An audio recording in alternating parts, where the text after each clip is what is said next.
विकसित भारत कैसे होगा, इस विषय पर चर्चा हुआ। सभी राज्यों ने अपनी अपनी बातें रखी, हम लोगों ने भी रखा। हम लोगों की कुछ डिमांड है। विकसित भारत तो तभी हो सकता है जब विकसित राज्य होगा। तो हमें लगा कि विकसित राज्य हो तो विकसित गांव भी होना चाहिए, इसे भी इनकॉर्पोरेट करेगा, तब तो चीजें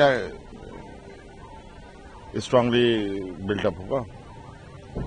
और बाकी जो सहयोग है, सबको अलग अलग अपने अपने इश्यूज हैं, उन सब इश्यूज को हम लोगों ने रखा है। 2047 का लक्ष्य किस तरीके से आप देखते हैं?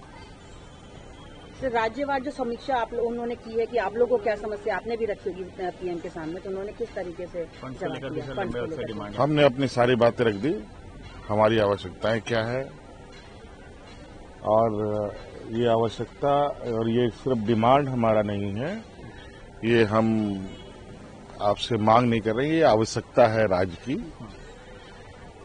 और अगर विकसित भारत की बात हम करते हैं तो उस आवश्यकता को सबकी आवश्यकताओं को पूरा करना पड़ेगा। सेंटर की तरफ सर पूरा सपोर्ट दिया गया। हाँ, देखिए, बात सब लोगों ने रखा है। अब इस विषय पर जो छन के आएगा बात, उसके बाद जब रिपोर्ट तैयार होगा उसके बाद पता चलेगा। फंड को लेकर भी हाँ, हमने रखा है।